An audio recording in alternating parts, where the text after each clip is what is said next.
en situation d'insécurité, si on pouvait filtrer par exemple les entrées, ça pouvait arranger. Sinon, c'est un truc qu'on ne peut pas vraiment fermer aux commerçants. Souvent, bon, ceux qui sont même les travailleurs, là où tu viens, tu passes toute la journée là où tu te trouves, tu n'as pas le temps de vraiment aller chercher ce que tu veux. Ceux qui se promènent pour vendre, bon, ça les arrange et en même temps, ça arrange les consommateurs. Parce que le consommateur n'a pas vraiment, d'autres n'ont pas vraiment pas le temps d'aller chercher ce qu'ils veulent. Voilà. Mais si on pouvait contrôler les entrées, on sait qui entre, qui sort, là, ça pouvait arranger. Je trouve que c'est quand même dommage, hein, parce que surtout chez nous au ministère ici, au ministère de l'enseignement supérieur ici, bon, il faut dire qu'il y a deux ministères. Il y a le ministère de l'Éducation nationale qui est là et notre ministère qui est là.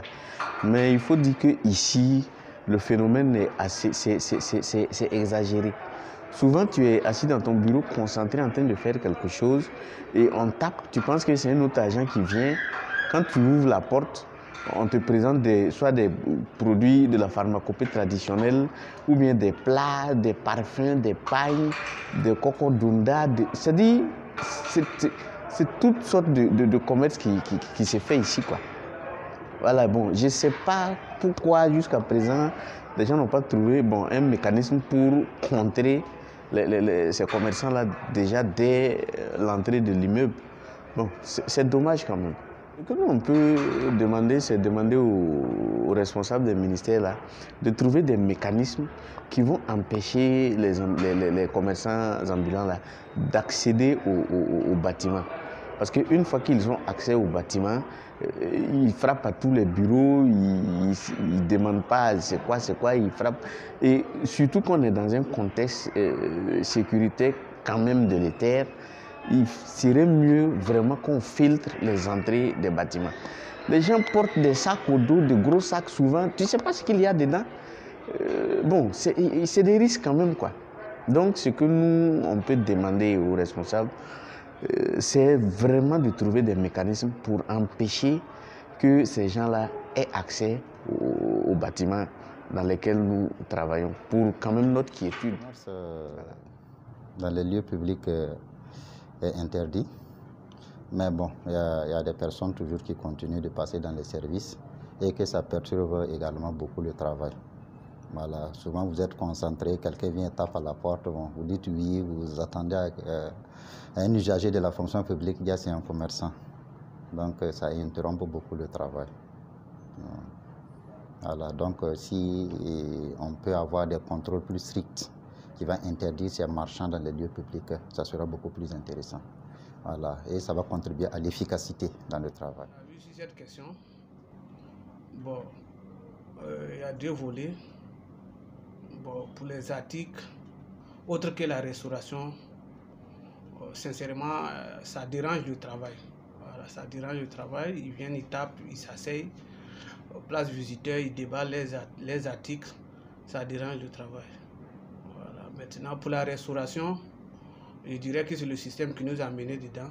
On est dans un système de journée continue. Donc souvent, tu travailles, tu n'as pas le temps de sortir, aller te restaurer. Et quand on tape et on te propose la restauration, tu peux payer sur les champs. Mais ça aussi, on peut remédier à ça si jamais dans chaque ministère, il y a vraiment des points de vente de qualité, que les gens descendent se restaurer et puis revenir reprendre le boulot. Voilà. Sinon, côté restauration, c'est pour un moment, c'est juste vers 11h jusqu'à midi, 13h, on ne les voit plus, mais les autres articles, toute la journée, souvent même à 17h, on peut venir taper pendant que tu es là à traiter des dossiers. Donc ça, c'est sincèrement gênant.